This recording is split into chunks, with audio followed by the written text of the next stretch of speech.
So, welcome here today. I want to thank the Texas Wine School and Walden and Liz and Brad for inviting me here today. I'm delighted to share my wines and my story with you. This is not how I anticipated that I would be sharing my wines with all of you. Of course, I had scheduled a market visit to Houston, and I was supposed to be at the Texas Wine School. I think it was March 12th or 13th. So being here virtually is a little bit different, but I'm delighted and honored to have your attention for the next hour. I have a lot of maps and a lot of pictures to make it fun. And I hope you will ask questions in the chat box and get as granular and geeky as you want. And I'm going to be willing to answer all those questions at the end. Today's goal is to teach a little and to entertain a lot. So if you haven't poured yourself a glass of wine, please do. We'll be waiting for you. Go ahead and pour something great in your glass. And with that, you can sit back and relax and get ready to take a virtual journey through California. All right, guys, cheers. And yes, the questions should go into the chat box. All right, here we go.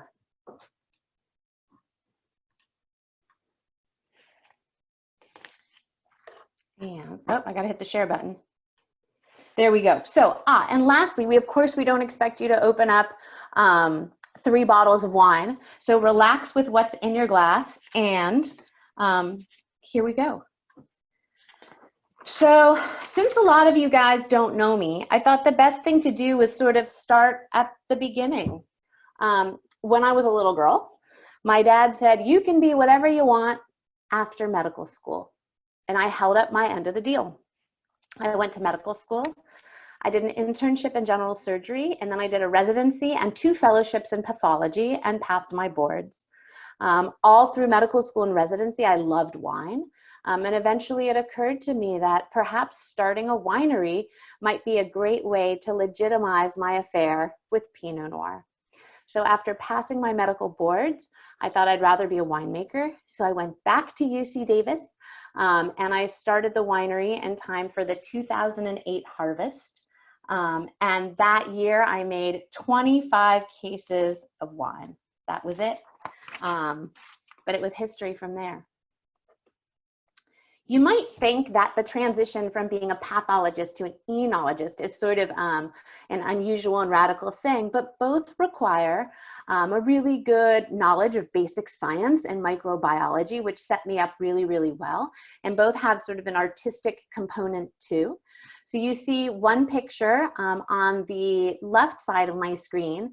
You can see me staining a frozen section in the pathology lab. And then on the other side, you see me doing a blending trial in the winery. So when they say that blondes have more fun, they really didn't take a career in winemaking into consideration at all. I just put this up here because it shows you a grape in cross-section and some lung in cross-section. So I was used to looking at things in cross-section. On the left, you have the cross-section of the grape. And I know you all remember this from 7th grade science, the xylem and the phloem, bringing the nutrients and water up through the vine, through any plant. And then on the right, you actually happen to have, that happens to show adenocarcinoma in the lung, close to the inked margin of resection. But it's just sort of like science, science, cross-section, cross-section. So I started Bruliam Wines over 12 years ago with 1 barrel of wine. And as you can guess, if you switch from a well-paying job at UCSD Medical Center as a staff pathologist and physician to making 25 cases of wine, it requires a lot of family support. So to honor that, the winery is named for my kids, Bruno, Lily, Amelia, Bruliam. And of course, it also sounds like cadmium or polonium. So as you can see, the logo is a riff on the periodic table of elements with our tagline, wine is elemental. Today, I make around 1,200 cases of wine across multiple varietals. I make rosé, I make Chardonnay, I make Zinfandel, I've done dessert wine. But today, specifically, we're going to deep dive into Pinot Noir. And Pinot Noir that's grown in 3 specific vineyards 3 specific AVAs to show you the way that terroir and region really influences this grape. So if you're drinking Pinot right now, here's where I'm going to remind you to go ahead and pick up your glass and to take a sip. And if you have someone with you who's drinking anything else like craft beer, we welcome that too. So please pick up a sip and sip along with me.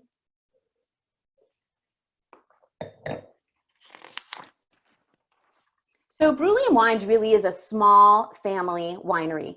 I'm always delighted when my kids jump in to help during harvest. Full disclosure here, Amelia only helps me with Sunday morning punch downs if I ply her with donuts. So as I said, we'll start at the beginning. I know a lot of you are wine connoisseurs, so this is going to be very familiar to all of you, but these are obviously the steps of how to make wine. You can see in the schematic, it's so easy that even Noah did it in the Bible. You probably recall that after the floods receded, he landed on land and the first thing he did was plant a vineyard. And unlike my vineyard management company, which has taken years and years to get Torrey Hill up and running, it was miraculous. In the next line, he already had grapes. He proceeded to make wine and take off his clothes in his tent. I will tell you that harvest at Bruliam Wines is not nearly as exciting. So step number 1, how do you make wine? Step 1, you start with grapes. So grab your glass, give it a good sniff, and I just want you to think about this amazing transformation that happens from grape to glass. Step number 2, of course, is fermentation. And I love fermentation science. There on the right, you can see me inoculating a barrel of Chardonnay. And on the other side, you can see me inoculating a tank. And I love this picture because it shows you how high tech I am at the winery. I mix up the yeast in a bucket that looks exactly like a 5-gallon Home Depot bucket. And I carry them up the stairs, up the gangplank, 1 bucket at a time, and I dump them over the top. Step 3, cap management. So cap management is how we manage the skins and the seeds that float to the top of the tank during fermentation. And again, I know you guys remember science in the breakdown of sugar, the conversion of sugar to ethanol.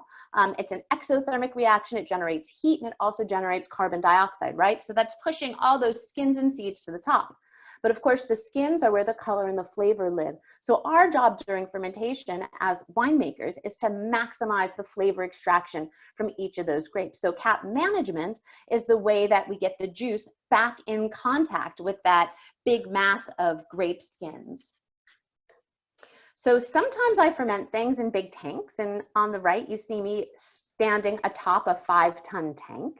And sometimes, like with the Sobranus and sometimes with the Torrey Hill, I like to ferment in oak vessels. And so on the left side, you see me fermenting in a 500-liter puncheon. My dad helped me take the head off the big barrel and we ferment in it. And then once fermentation's done, we put the head back in. This is a lot of information. So I'm going to remind you guys again, please submit any questions you have into the chat box, and I promise we will get to them all at the end. So when I ferment in a 500-liter puncheon, sometimes I do 100% whole cluster, so I don't destem at all. And you can imagine that trying to punch down even 800 pounds of grapes in a 500-liter puncheon requires a lot of physical strength, which I don't have. So I have a creative solution. My teenage son is a competitive swimmer who also has a great sense of humor. So I send my son into the woody to foot tread the whole cluster for a few days before it breaks down. And I'll point out that child labor is free and the snorkel is optional. All right, step 4, drain the tank. After fermentation is complete, you're left with wine, which we have to get out of the tank to put into barrels. And hopefully this video will work because it's super fulfilling. Oh, let's see. Go. Okay. Oh, well, you can hear it. So that is the sound of Depth Crown Pinot Noir draining from the tank. So after you've drained the tank, obviously you're left with all of those skins and seeds. Again, high-tech operation, winemaking is glamorous. I have a plastic rake and I rake them out of the bottom of the tank. If necessary, I change into shorts. I climb in the top of the tank, push it all out the bottom, and slide out the door on my derriere. Of course, those skins then go to the press. This is a small basket press, which is my favorite press. It holds about 2 tons. It's very gentle. And this picture, I love it because you can see there that I'm obsessively protecting my brand new press wine with dry ice. Which is a reductive technique. But of course, I'm outside. So the whole press is surrounded by oxygen. So I always love to put up this picture because sometimes voodoo trumps science, even for me. Oh, let's see. There we go. Moving forward. So once the wine has gotten, once we've gone into the press, all the wine goes into barrels, and of course it ages there until it's time for bottling. And if you're really good, you can rack barrels and drink your coffee with the other hand. And of course, when the wine is done aging in the barrels, we take it back out the same way. We bulldog it out using a pump, and then it goes to the bottling line. So if you're holding a glass of wine, I'm going to suggest that you go ahead and take a sip now. Give yourself a big pat on the back for getting your wine from grape into bottle.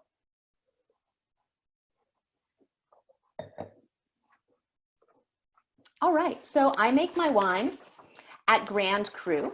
It is a cooperative winery in Windsor, and we have beautiful tasting rooms, and I hope people will visit once travel restrictions are lifted. Here's another picture of our tasting rooms, and I don't know if this video is going to go. We'll give it a second. Oh, look at that. So this, oh, we might just have audio only. Well, what a bummer. So this was just a video of the tasting room and the area out in front. All right, well, now that we have all that fun stuff, it's time to get dirty. It's time to get real. Here we go.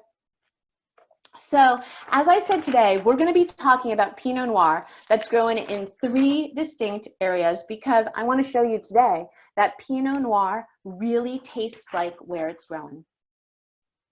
And I'm sure some of you out there have been to Sonoma County, and this is up here just to point out the fact that when you visit Sonoma County, you might think, oh my gosh, all of Sonoma's planted to grapes. But actually, that's not the case.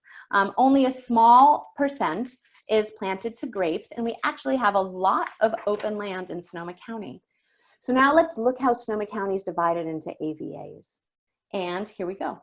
So let's see. I'm going to stop this for a minute, and I'm going to call on, let's see, does anyone know what AVA stands for? You want to raise your hand and we'll unmute you? Oh, no one likes being called on. No? Anyone? Oh, okay, perfect. Eric, we'll unmute Eric first. Go ahead, Eric. What's an AVA? American Viticulture Area. Yeah. And what does it mean? It's like an AOC or a DO in Spain or a DOC in Italy.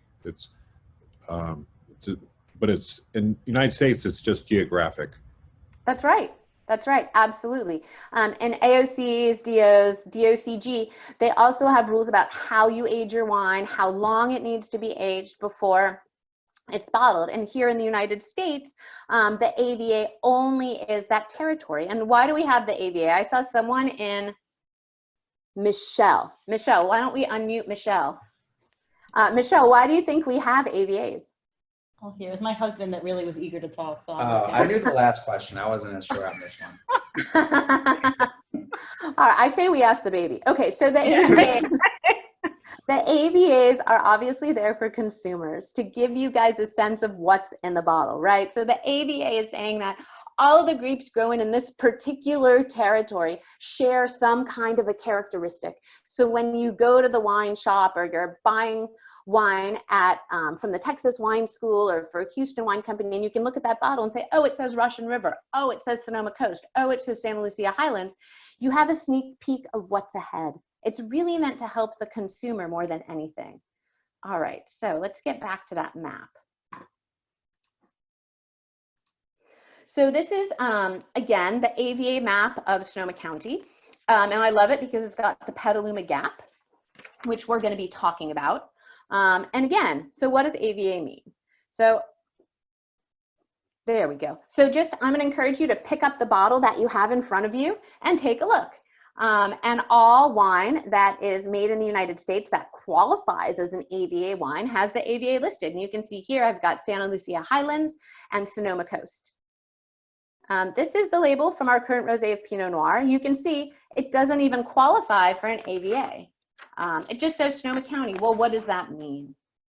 So of course the AVA rules are dictated by the federal government, and they vary from state to state. So here in California, the AVA guidelines specify that if something says Russian River Valley, it means that 85% of the wine that's in that bottle needs to come from the Russian River Valley. And if it's a single vineyard designation, then it's 95%. It's even more stringent. In fact, today, all of the wines that you have today are single vineyard. So let's begin. In the beautiful Russian River Valley. So this is our estate vineyard, Torrey Hill, which pays homage to our San Diego roots. If you've ever been to San Diego, you may know the Torrey pine tree is indigenous to parts of San Diego, and my husband's and my high school mascot was the mighty Torrey pine tree. So we thought it was only appropriate that we would name our estate vineyard after the Torrey pine tree. And I make my Russian River Pinot to be a classic expression of this zip code. So if you're drinking the art label, the Torrey Hill, pick it up and see what you've got in your glass. So I can unshare the screen for a minute. And we'll see. Is anyone drinking the Torrey Hill who wants to be a volunteer? All right, we will, Caroline, we are going to unmute Caroline because I think I see a Torrey Hill label on their table.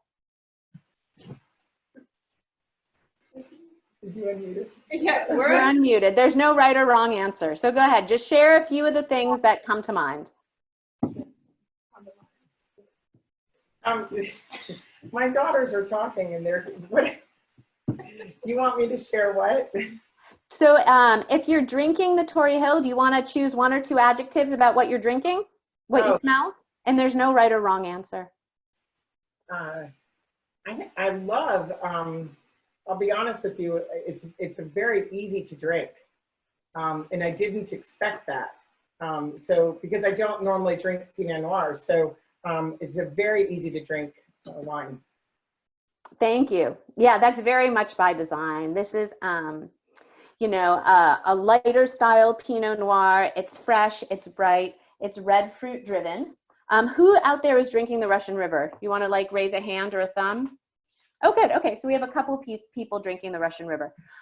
Okay, so, people who, Heidi, we'll pop over to you for a minute. What happened to the baby? All right, oh, there she is. Okay. Oh, we're gonna unmute you, Heidi, hold on.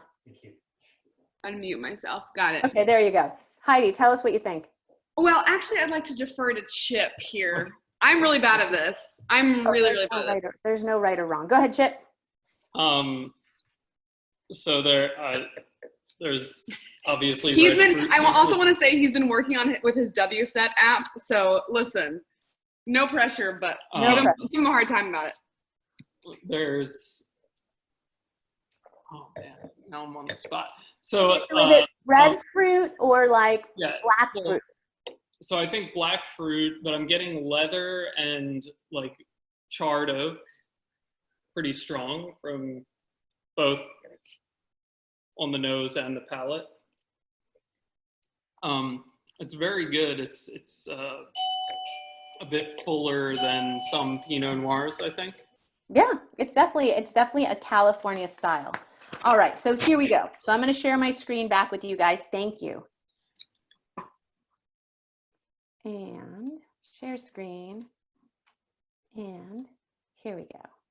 So some of the really classic descriptors that you get with Russian River Valley are red cherry, black cherry. In general, it tends to be more in the red fruit camp. You're going to find spice notes that come from the barrel. Potpourri, floral are very classic. Dr. Pepper, sarsaparilla. And I think you get a lot of those characteristics in my Russian River Valley Pinot. And here are just sort of the vital stats on the Russian River Valley. It's been established since '83, divided into 3 neighborhoods. And the Torrey Hill Vineyard is in the Eastern Hills neighborhood. western edge of the Mayakama Mountains, were the far western edge or the far eastern edge of the Russian River Valley. And I'm just pointing out at the bottom, you see some historical harvest data. And this is an early ripening vineyard. You can see in 2015, which was an early year, we were harvesting fruit in August. That's pretty crazy. So I just sort of pointed this out of interest. And this year we had pretty early bud break, and then it got cold. So we're gonna see, I think it's gonna be a relatively early harvest again. And whatever vintage you're drinking, it's got the art label. So before we did the inaugural vintage in 2012, we asked the kids, what does home ranch mean to you? And they came up with this great picture, which is hilarious in so many ways. So first of all, it looks like our dog Dexter has no legs. Don't worry, we did rescue him from the shelter. He has 4 legs. When I asked Lily, why doesn't he have legs? She looked at me like I was crazy and she said, Mom, he's sitting down, you can't see them. So Dexter is sitting and levitating above the vineyard. I'll point out that I drive a minivan, not a pickup truck, but my son was clearly way too embarrassed anything that had to do with a minivan on the label. It started a tradition. Every year there's new art, and the joke's on me because every year I need to submit it to Colin TTB for label approval. And here's a sneak peek at the 2018. All right, guys, fasten your seatbelts. Try not to get car sick as we zoom about 25 minutes south into the Petaluma Gap. So, Petaluma Gap, it is the newest AVA in the United States. It was established in December of 2017.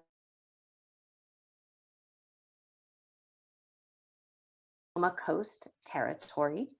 And the weather and the climate there is a byproduct of the topography. So it's named for, oh, it says my internet's unstable. Can't help you. Okay, hopefully you guys can hear me. And the gap is named for almost an actual gap in the mountain range in that southern area where the orientation changes. And what that change in the mountain does is it pulls fog in the morning and wind in the afternoon. And we're going to talk a little bit about that shortly. I just put this back up for 1 second, which you've seen before, to point out that on the old map, the Petaluma Gap was part of Sonoma Coast. So if you can imagine, Sonoma Coast was a really big AVA. It was everything from Marin to Mendocino. And that's a really big amount of territory for consumers to wrap their head around. So chunking out the Petaluma Gap is very helpful for consumers too, because it gives you a sense of what you're going to get in the bottle.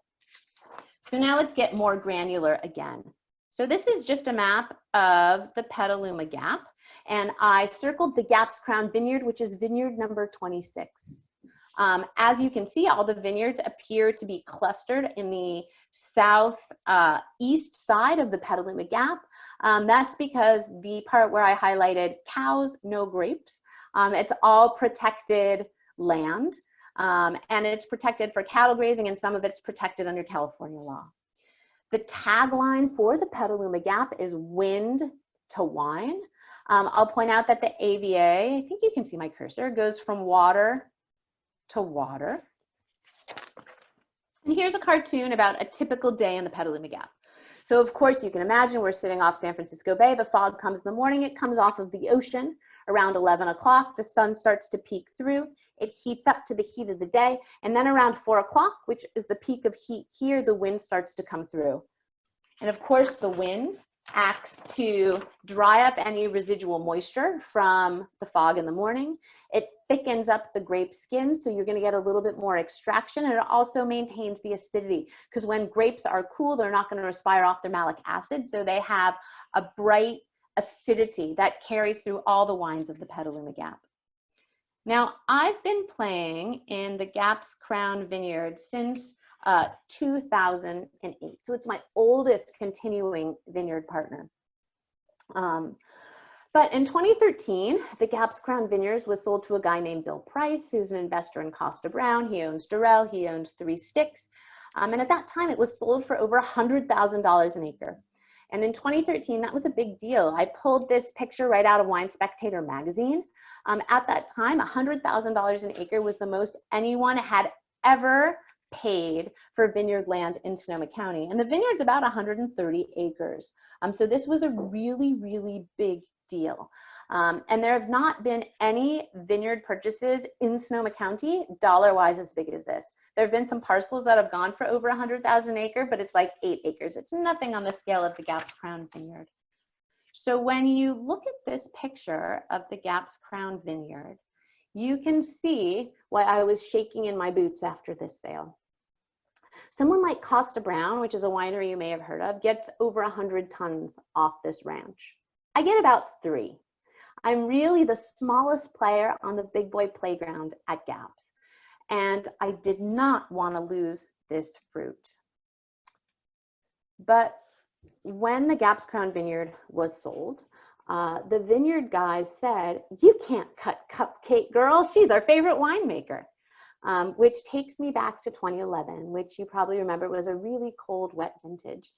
And I was following the weather, tracking the rain, and I thought I was going to pick my gaps under the wire before the rain came. So here in Sonoma County with premium Pinot Noir, we pick at 2, 3 in the morning when it's very cold. So the fruit gets to the winery cold. And I thought I was ahead of the rain. And then I looked at the new weather projections and it looked like it was going to rain on my fruit. So I called the vineyard manager and I said, "Sean, please, please, please, can you pick my fruit early?" And he laughed. He said, "Well, we're expediting 42 tons for Patson Hall.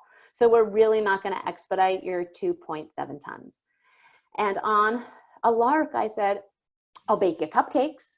And he said, "Sure, no problem." And like, had I known it was that easy, I would have baked the cupcakes sooner. So sure enough, he calls me at midnight. "We're getting ready to pick." He calls me at 1 a.m. "Hey, we're picking now." He calls me at 2:30. "Hey, we're weighing your grapes." 3 a.m. "We're loading them up. We're on our way to the winery." And lucky enough for me, the grapes came in beautifully. It was before the rain. And Brian and I actually opened a bottle of the 2011 maybe 2 weeks ago, and it was just beautiful. It was singing with that beautiful acidity. And people often ask what kind of cupcakes. They happen to be pumpkin cupcakes. So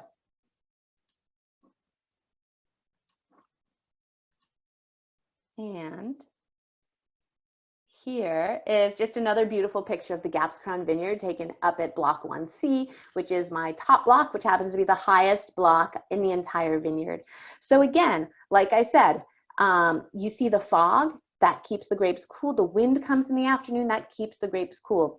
I think a lot of you guys have the 2015 Gaps out there, which is a beautiful fruit-forward California Pinot Noir. In 2015, we had really, really small berries. So having the wind effect thicken up those skins resulted in a really extracted, beautiful wine. So I feel like Pinots from Gaps Crown and from the Petaluma Gap have a beautiful, sunshiny, bright fruit to them, as well as, again, that vibrant acidity that carries through.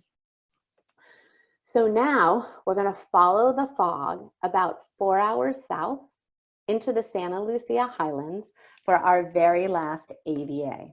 All right, everybody, ready for the drive? Here we go. 4 hours and here we are. So that was fast. Sitting over the ridge from Monterey in John Steinbeck's Grape of Wrath and Cannery Row country sits the Santa Lucia Highlands, the final AVA of today's tasting. So here's a beautiful picture of the Santa Lucia Highlands. If you've never heard of the Santa Lucia Highlands, I'll forgive you. It's really small.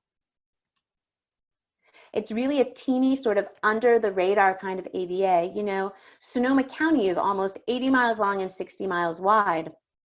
In contrast, the Santa Lucia Highlands is only about 18 miles long and 2 miles wide, teeny, teeny. Anyone drinking Sobranes? Anyone's got SLH open? Perfect. Melissa, you're gonna be on the spot. We're gonna unmute you. Okay. Oh, it's this one. I gotta get the right one. Yes. Go ahead, tell us what you got. Okay.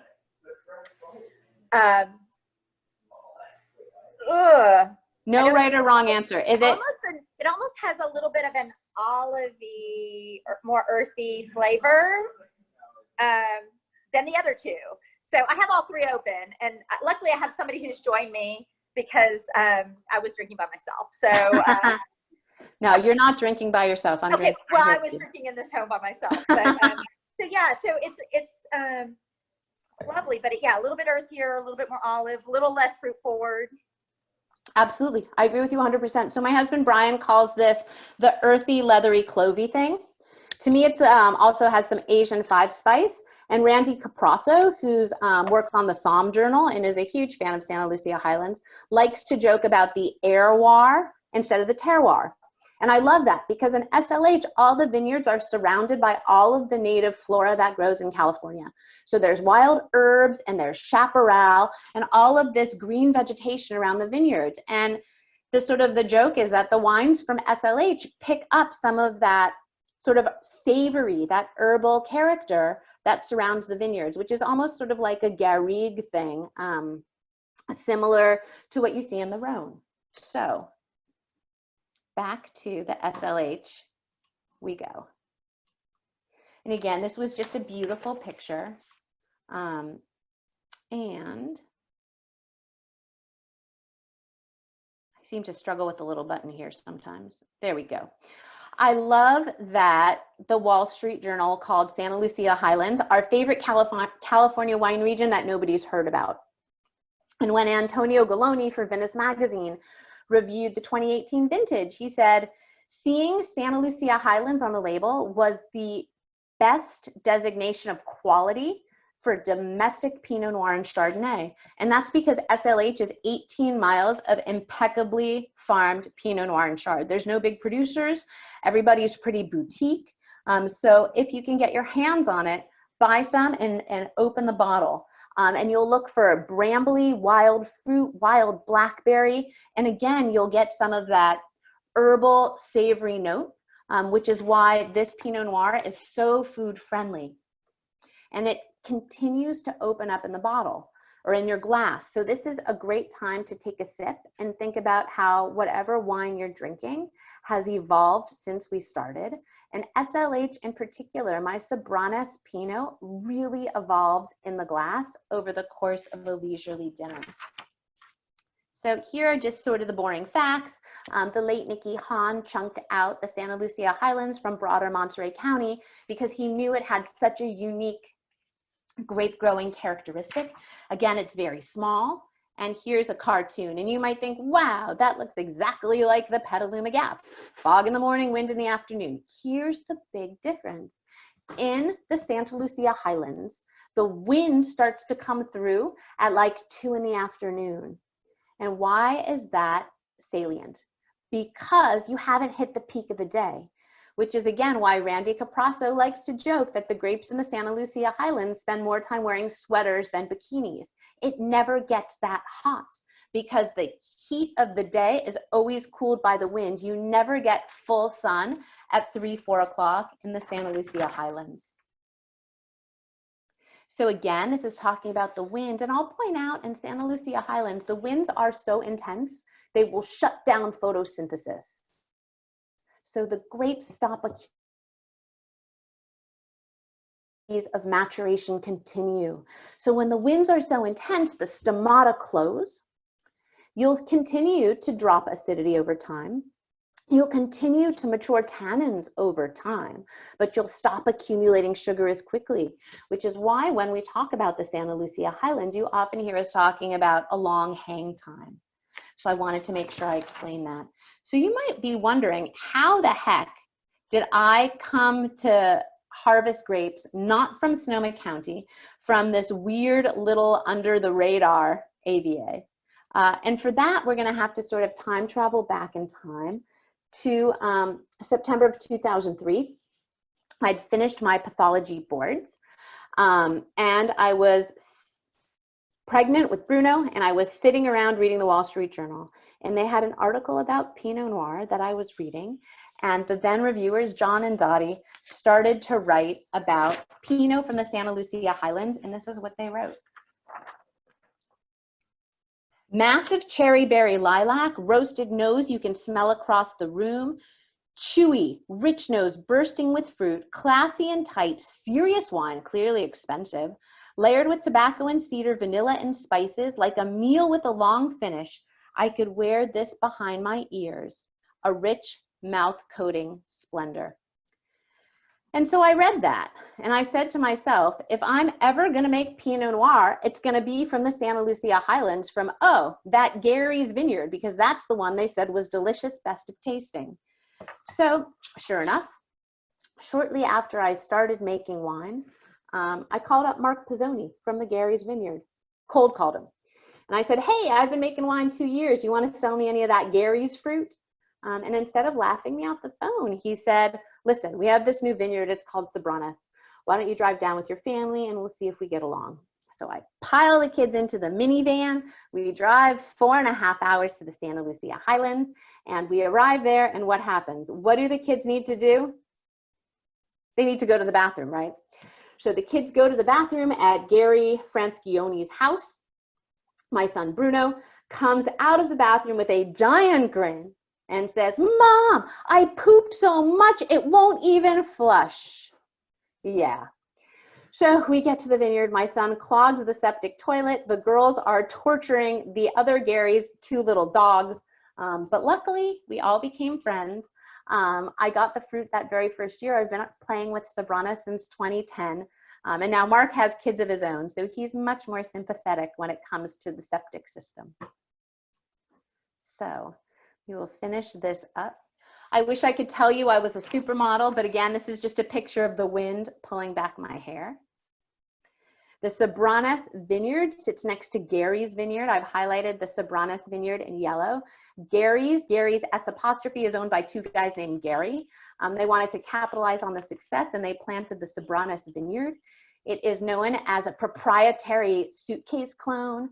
The rumor has it that Gary Pizzoni stole the cuttings from Domaine Romanée Conti. He stole them in the middle of the night, brought them back to California, and used it to seed the entire vineyard. I can neither confirm nor deny the allegation at this time. And again, if you've been sipping along with me, I urge you to pick up your glass at this time and give it a swirl and see how has the wine changed. How has oxygen opened it up and made it change for the better, or maybe even not for the better. But again, wine is an organic living thing, which is why it's so much fun. I always love to put up this picture that my grower Mark Pizzoni took for me of bud break in 2012. I like to talk about Sobranes Vineyard as having a brooding quality, which is admittedly subjective. But I joke that Sobranes is like Heathcliff on the moors, and the Gaps Crown is like Mr. Darcy in Pride and Prejudice. And that's all I've got, you guys. Thank you for hanging out with me. I'm going to go back to Brady Bunch mode, and we will open it up for questions. Have questions been coming through? There are a few. Okay. The first is from Michelle with regard to the Torrey Hill. She's asking, why does the bottle not have the estate name on the label? That's a great question. So the Torrey Hill Vineyard is an old vineyard. The original vines were planted in the 60s, which would make us one of the oldest continuously producing vineyards in Sonoma County. So some of the years we had a really good yield that was robust enough to have it be Torrey Hill on its own. In other years, we just didn't yield enough grapes on the property because the vines are really, really old and we've been battling old vine disease.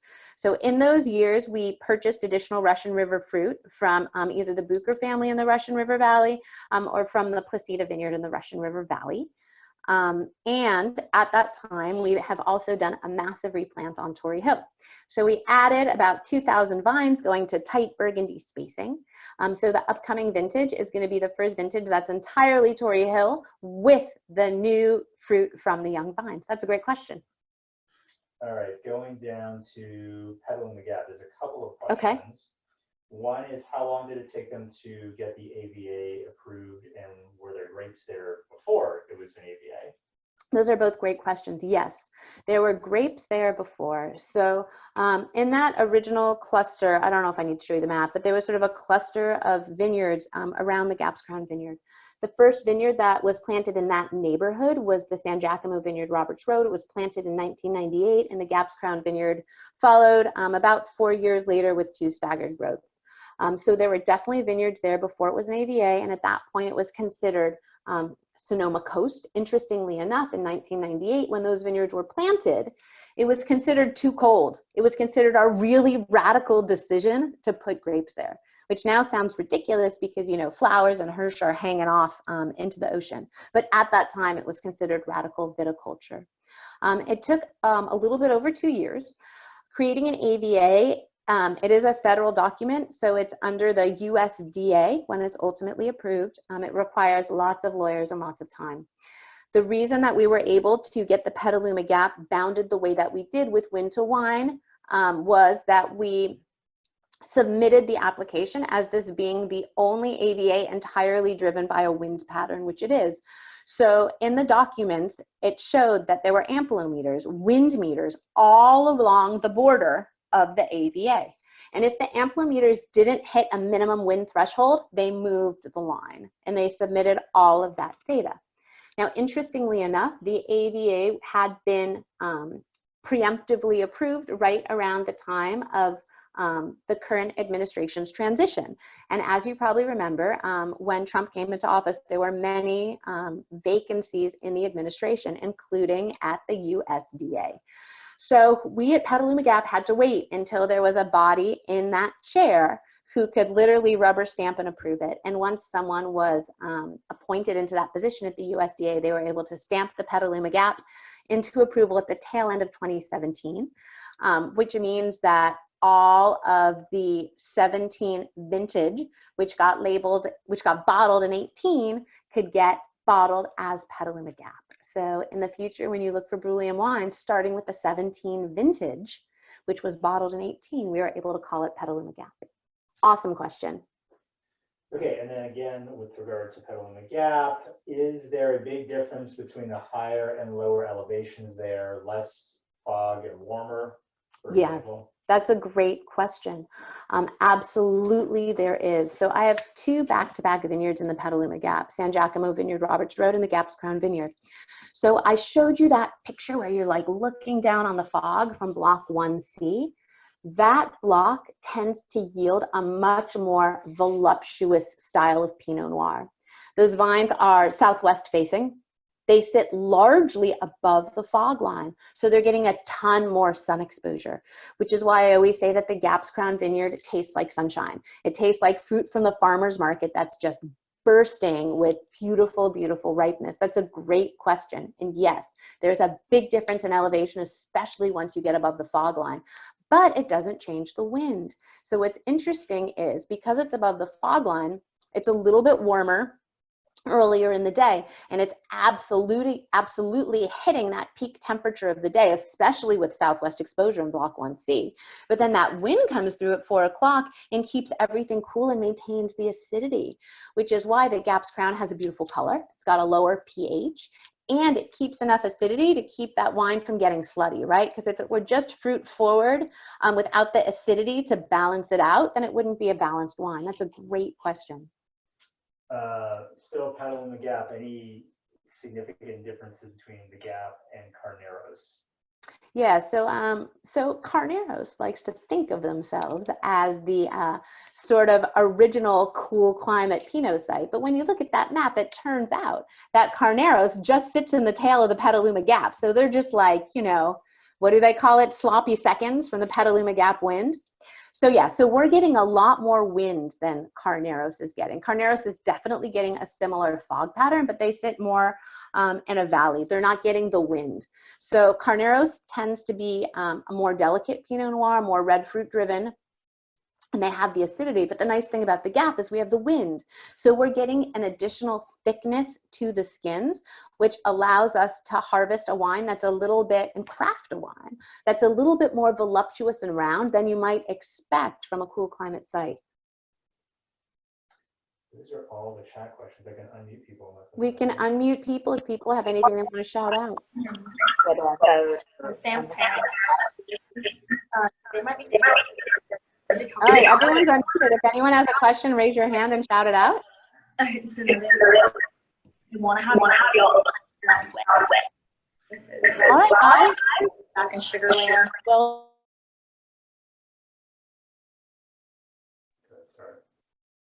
oh, someone has a question over with Caroline. Here we go. Brian's going to unmute you. Got it. Okay. Here we go. We're unmuting you. calling her that she was muted. You're on. Oh no, I was just telling you that you were muted when you were talking. Of course, I struggle with technology. All right, you guys. I want to thank everybody. Another question. Go ahead. Oh, so 1 second. Okay, go ahead. Okay, I was wondering, and you might have said this when I was dealing with the baby, but what made you decide to, like, when did you know, at what point in your life did you know you wanted to make wine? Because honestly, it's like the dream for us. So I'm just curious, like when that became a thing, because med school, you have to start at 18 when you go to college to do all that stuff. So. Yeah, so as I said, I always really liked wine. We had an active wine tasting club. When I was a medical student, we used to split cases, because you get the case discount. When I was a resident, we had an active wine tasting club. And obviously being residents, our price point was very low. Mm-hmm. And then in 2008, my initial harvest, I had the opportunity to make a small amount of wine, make a barrel of wine in 2008. And obviously I had a strong science background. I'm a pretty good reader, having been through all of that medical training. So the night before the fruit was coming in, I just read a textbook. So I showed up the next day at the winery sounding like I knew a lot more than I actually did, because I have a very strong memory, so I could parrot back all these things, but I didn't actually know how to do anything. So because of that, they let me do more than they ordinarily would have. And that's just sort of when I fell in love with it. I love that it's a mix of science and art. As I said, I love yeast biology, but there's also voodoo in things that I do because it's what they do in Burgundy. And I know they have no scientific basis, and I do them anyway. And I love it so much. And I've just slowly grown organically. And I get to play in the best vineyards with the big boys alongside all the very big labels, just doing my thing on a small scale. Nice. Is your dream to stay small scale, or do you I know like you have more quality control that way, but what do you have like a 20 years from now, what you see for your kids when Bruno takes over? So that's a good question. I always say I just want to be a happy winemaker. I'm happy doing 1,200 cases, 900 cases, 1,500 cases. That's all fun. Some years I do fun little projects, like when I did the late harvest. But I like to be able to taste every barrel every time I top. I like to know what's going on in the winery at all times. So being small is fun. It allows me to personally connect with everybody, to send thank you notes, to know which restaurants have my wine, to have a connection with all the people who buy and drink my wine. And for me, that's the fun of it, right? Because everyone is making great wine. There's tons of winemakers who get to play with fruit from the Gaps Ground Vineyard, or who get to play with Pizzoni fruit from the Santa Lucia Highlands.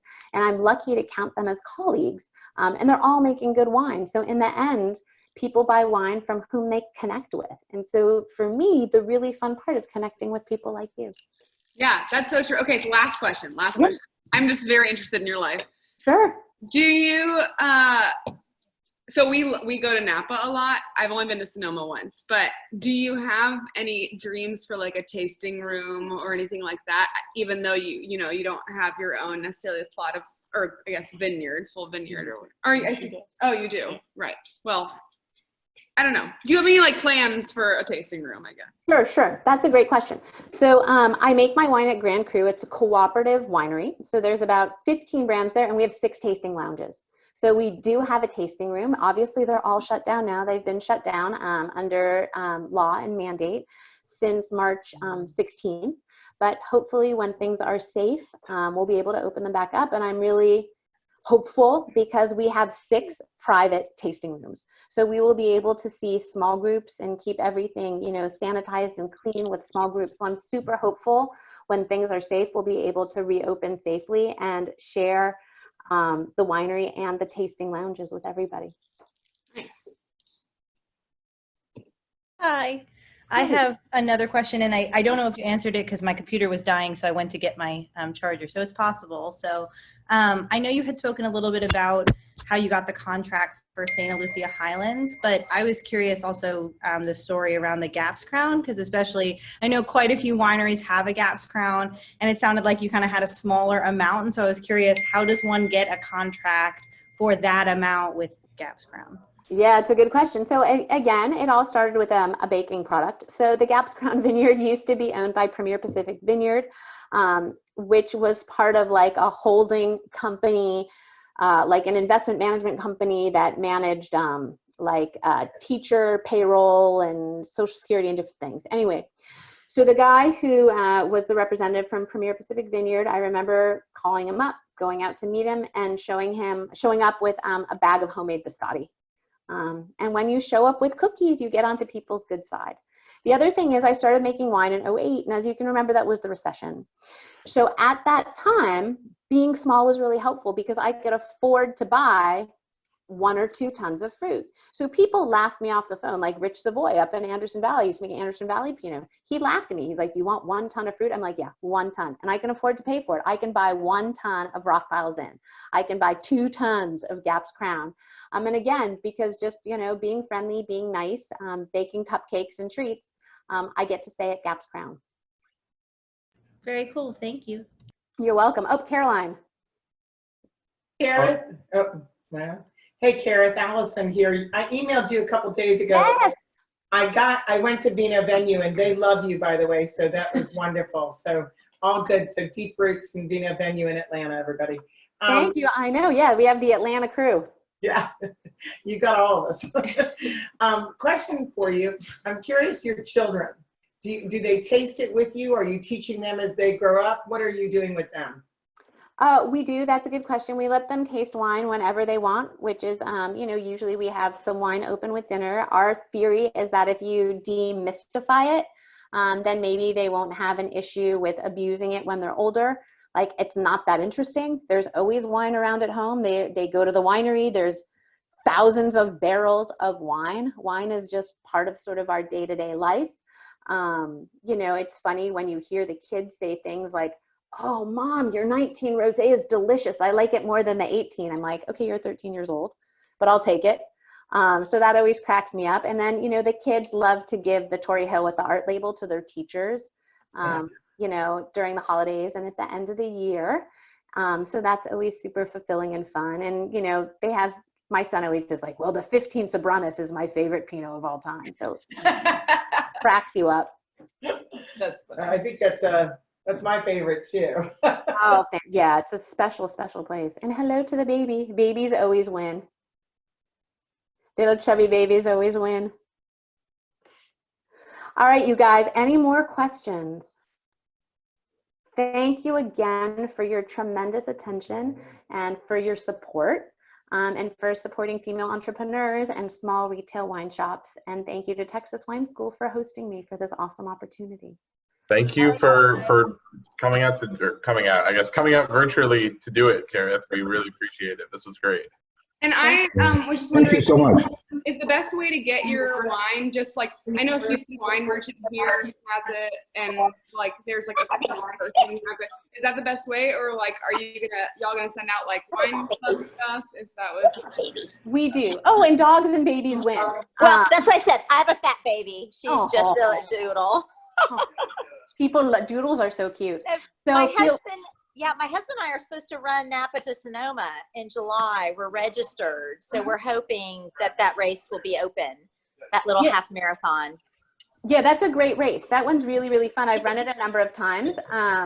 There's sometimes not enough porta potties just for that time. So I've famously gone in the vineyard at Domaine Carneros. But yeah, it's a beautiful run. It's a super fun house. Okay. Doug. We have Doug in the corner. Yes, to answer the question about where to get your wines, people that are hosting this webinar can order all of the wines. Yes, we can order anything you need from Bruliam. We usually, we're open 5 days a week and can arrange for pickup whenever you want. So I think everyone on this chat got the link from me. I'm Walden, by the way, not Liz Palmer, just using her Zoom account. But my email is Walden, WALDEN @thetexaswineschool.com. So please feel free to reach out if there's any Bruliam wines you're looking for. And if you just want to know what's out there, I can talk to Doug, talk to Kerith, and let you know, because there's more than just these three, although these three are really, really a cool flight to get all the different AVAs. Yes, and I will say that in the Texas market, you have all of my wines available to you, as Doug pointed out. Zinfandel, Chardonnay, everything is there at your disposal, and then you don't have to pay shipping and support local, and you can just pick it up. So The rosé is really good. oh, thank you. I know, and we only had the Russian River Valley one, yeah. But I really want to try your other ones now. Yeah. Awesome. Thank you. All right, everybody, stay safe, stay well, drink well, eat well. Thanks, everybody, and have a wonderful weekend ahead.